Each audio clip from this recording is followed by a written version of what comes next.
അസ്സലാമു അലൈക്കും വറഹ്മത്തുള്ളാഹി.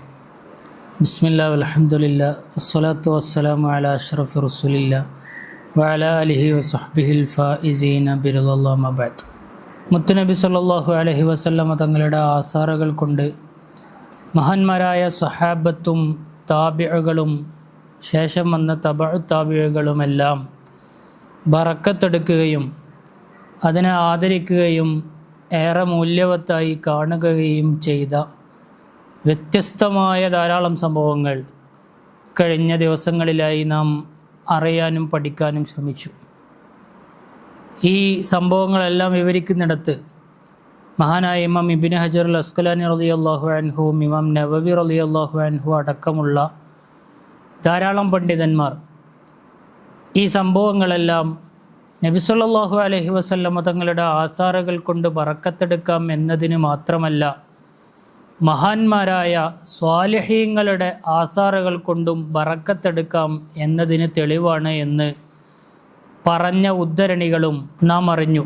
എന്നാൽ തബറുക്ക് വിരോധികളിൽ ചിലർ ബറക്കത്തെടുക്കൽ എന്നത് മുത്തുനബി സല്ലല്ലാഹു അലൈഹി വസല്ലമ തങ്ങളുടെ ആസാറുകൾ കൊണ്ട് മാത്രം പരിമിതപ്പെട്ടതാണെന്നും, അതേസമയം മഹാന്മാരായ സ്വഹാബത്തിൻ്റെയും സ്വാലിഹീങ്ങളുടെയും എല്ലാം ആസാറുകൾ കൊണ്ട് ബറക്കത്തെടുക്കൽ അത് ഷിർക്കോ അല്ലെങ്കിൽ ഷിർക്കിലേക്ക് ചേർക്കപ്പെടുന്നതോ ആണ് എന്ന വാദം ഉന്നയിക്കുന്നതായി കാണാം. ഫത്ഹുൽ ബാരിയുടെയൊക്കെ അടിക്കുറിപ്പെഴുതിയ വിദേശ ബിദഈ പണ്ഡിതന്മാരടക്കം ഇങ്ങനെ വാദങ്ങൾ ഉന്നയിക്കുന്നതായി നമുക്ക് നമ്മുടെ ശ്രദ്ധയിൽപ്പെട്ടിട്ടുണ്ട്. യഥാർത്ഥത്തിൽ ഇമാം ബുഖാരി റളിയല്ലാഹു അൻഹു ഉദ്ധരിച്ച ഒരു ഹദീസ് തന്നെ ഇവരുടെ ഈ വാദത്തെ ഗണ്ണിക്കുന്നുണ്ട് എന്ന് നമുക്ക് ബോധ്യപ്പെടുന്നുണ്ട്.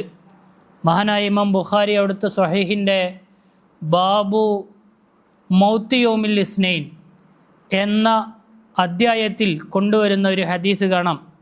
മഹാനായ അബൂബക്കർ സിദ്ദീഖ് റളിയല്ലാഹു അൻഹു, ഇസ്ലാമിലെ ഒന്നാം ഖലീഫയായ മുത്തുനബി സല്ലല്ലാഹു അലൈഹി വസല്ലമ തങ്ങൾ കഴിഞ്ഞാൽ ഏറെ പ്രാധാന്യമുള്ള അബൂബക്കർ സിദ്ദീഖ് റളിയല്ലാഹു അൻഹു, അവിടുത്തെ വഫാത്തിൻ്റെ സമയം മഹദിയായ ആയിഷ ബീവി റളിയല്ലാഹു അൻഹ, മുത്തുനബി സല്ലല്ലാഹു അലൈഹി വസല്ലമ തങ്ങളുടെ പ്രിയ പത്നി അബൂബക്കർ സിദ്ദീഖ് റളിയല്ലാഹു അൻഹുവിൻ്റെ മകൾ ആയിഷ ബീവി റളിയല്ലാഹു അൻഹ അവിടുത്തോട് സംസാരിക്കുകയും വസിയത്ത് ചെയ്യുകയും ഒക്കെ ചെയ്യുന്ന ഒരു സംഭവമാണ് ഈ ഹദീസിൽ പ്രതിപാദിക്കുന്നത്.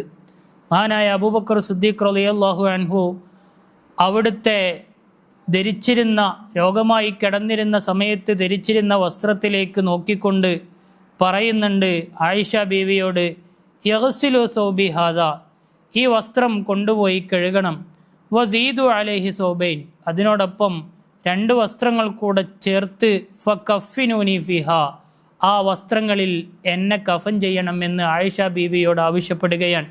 ഇത് കേട്ട ആയിഷ ബീവി റളിയല്ലാഹു അൻഹ പറഞ്ഞു, ഇന്നഹാദ ഖലഖുൻ, ഇത് പഴയതാണല്ലോ, പഴയ വസ്ത്രമാണോ കഫൻ പുടവയ്ക്ക് വേണ്ടി ഉപയോഗിക്കേണ്ടത് എന്ന് ആയിഷ ബീവി ചോദിച്ചപ്പോൾ അബൂബക്കർ റളിയല്ലാഹു അൻഹു വീണ്ടും പറയുന്നു, ഇന്നൽ ഹയ്യ അഹഖു ബിൽ ജദീദി മിനൽ മയ്യിത്ത്, ജീവിച്ചിരിക്കുന്നവർക്കല്ലേ പുതിയത് വേണ്ടത്, മരണപ്പെട്ടവർക്ക് എന്തിനാണ് പുതിയ വസ്ത്രം എന്ന് മഹാനായ അബൂബക്കർ സിദ്ദീഖ് റളിയല്ലാഹു അൻഹു തിരിച്ചു ചോദിക്കുന്നുണ്ട്. ഈ സംഭവത്തെ വിശദീകരിക്കുന്നുകൊണ്ട് മഹാനായ ഇമാം ഇബ്നു ഹജർ അൽ അസ്ഖലാനി റളിയല്ലാഹു അൻഹു ഫത്ഹുൽ ബാരിയിൽ രേഖപ്പെടുത്തി വെച്ചതായി കാണാം. അവിടുത്തെ കഫൻ ചെയ്യാൻ ഈ വസ്ത്രം തന്നെ തിരഞ്ഞെടുക്കാനുള്ള കാരണം എന്താണ് എന്ന് പറയുമ്പോൾ 2 സാധ്യതകൾ പറയുന്നുണ്ട്. അതൊന്നിരിക്കൽ മുത്തുനബി സല്ലല്ലാഹു അലൈഹി വസല്ലമ തങ്ങളുടെ വസ്ത്രമായിരിക്കാം. രണ്ടാമത്തെ സാധ്യത പറയുന്നത് മഹാനായ അബൂബക്കർ സിദ്ദീഖ് റളിയല്ലാഹു അൻഹു അവിടുന്ന് ഇബാദത്ത് ചെയ്ത, അവിടുന്ന് യുദ്ധം ചെയ്ത, അവിടുത്തെ ജീവിതത്തിൽ ഉപയോഗിച്ച വസ്ത്രമായിരുന്നു അത്.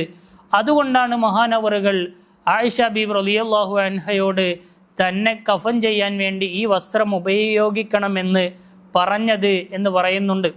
അപ്പോൾ ഈ രണ്ടാമത്തെ സാധ്യത പരിഗണിച്ച് മഹാനായ അബൂബക്കർ സിദ്ദീഖ് റളിയല്ലാഹു അൻഹു നമ്മെ പഠിപ്പിക്കുന്ന കാര്യം എന്താണ്?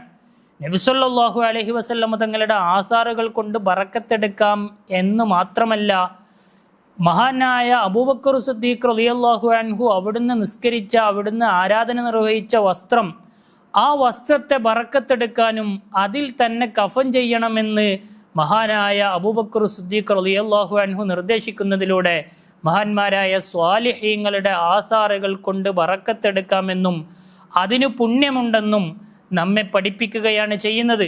അപ്പോൾ ഇസ്ലാമിൽ മഹാന്മാരായ സ്വാലിഹീങ്ങളുടെ ആസാറുകൾ കൊണ്ട് ബറക്കത്തെടുക്കാം എന്നത് നമ്മെ പഠിപ്പിക്കുന്നത് ഇസ്ലാമിൽ നബി സല്ലല്ലാഹു അലൈഹി വസല്ലം തങ്ങൾക്ക് ശേഷം ഏറ്റവും പ്രാധാന്യമുള്ള അബൂബക്കർ സിദ്ദീഖ് റളിയല്ലാഹു അൻഹു ആണ്. ഇനി മറ്റൊരു സംഭവം, മഹാനായ സഅദ് ബിൻ അബി വക്കാസ് റളിയല്ലാഹു അൻഹു, സ്വർഗം കൊണ്ട് സന്തോഷ വാർത്ത അറിയിക്കപ്പെട്ട 10 സ്വഹാബിമാരിലെ പ്രധാനിയാണ് സഅദ് ബിൻ അബി വക്കാസ് റളിയല്ലാഹു അൻഹു. മഹാനവറുകൾ ഇതേ സംഭവം അവിടുത്തെ ജീവിതത്തിലും കാണാം. അൽ-ഇസ്വാബ ഫി തമീസ് സ്വഹാബ എന്ന ഗ്രന്ഥത്തിൽ അത് ഉദ്ധരിക്കുന്നുണ്ട്. മഹാനവറുകൾ വഫാത്തിനോട് അടുത്ത സമയത്ത് കൂടെയുള്ളവരോട് വസിയത്ത് ചെയ്യുന്നുണ്ട് ഒരു പ്രത്യേകം വസ്ത്രം കൊണ്ടുവരാൻ വേണ്ടി. എന്തുകൊണ്ടായിരുന്നു കഫൻ ചെയ്യാൻ വേണ്ടി ആ വസ്ത്രം തിരഞ്ഞെടുക്കാനുള്ള കാരണം? കാന ലഖിയൽ മുശ്രിക്കീന ഫീഹാ യൗമ ബദർ, ബദറിന്റെ അന്ന് മുശ്രിക്കീങ്ങളോട് പോരാടുന്ന സമയത്ത് ധരിച്ച വസ്ത്രമായിരുന്നു അത്. അതുകൊണ്ടാണ് മഹാനായ സഅദ് ബിൻ അബി വക്കാസ് റളിയല്ലാഹു അൻഹു ഈ വസ്ത്രം അവിടുത്തെ കഫം പുടവയായി തിരഞ്ഞെടുക്കാനുള്ള കാരണം എന്ന് രേഖപ്പെടുത്തി വച്ചതായി കാണാം. അപ്പോൾ മഹാനായ സഅദ് ബിൻ അബി വക്കാസ് റളിയല്ലാഹു അൻഹുവും അബൂബക്കർ സിദ്ദീഖ് റളിയല്ലാഹു അൻഹുവും നമ്മെ പഠിപ്പിക്കുന്നത് നബി സല്ലല്ലാഹു അലൈഹി വസല്ലം തങ്ങളുടെ ആസാറുകൾ കൊണ്ട് മാത്രമല്ല, മഹാന്മാരായ സ്വഹാബത്ത് അവർ ധരിച്ച, അവർ നിസ്കരിച്ച, അവർ യുദ്ധം ചെയ്യാൻ വേണ്ടി ഉപയോഗിച്ച വസ്ത്രങ്ങൾ കൊണ്ടെല്ലാം ബറക്കത്തെടുക്കുകയും അത് അവരുടെ കഫം പുടവയായി അവരോടൊപ്പം ഖബറിലുണ്ടാകണമെന്ന് ആഗ്രഹിക്കുകയും ചെയ്തവരായിരുന്നു എന്ന് നമുക്ക് ബോധ്യപ്പെടുകയാണ്. ഈ സംഭവങ്ങൾ മനസ്സിലാക്കുമ്പോൾ ബറക്കത്ത് വിരോധികൾ ഉന്നയിക്കുന്ന ഈ വാദം തന്നെ അപ്രസക്തമായി ഇല്ലാതായി പോകുന്നത് നമുക്ക് മനസ്സിലാക്കാൻ കഴിയുന്നു. അല്ലാഹു സുബ്ഹാനഹു വ തആല സത്യം മനസ്സിലാക്കാൻ തൗഫീഖ് നൽകി അനുഗ്രഹിക്കുമാറാവട്ടെ. ആമീൻ. അസ്സലാമു അലൈക്കും വറഹ്മത്തുള്ളാഹി.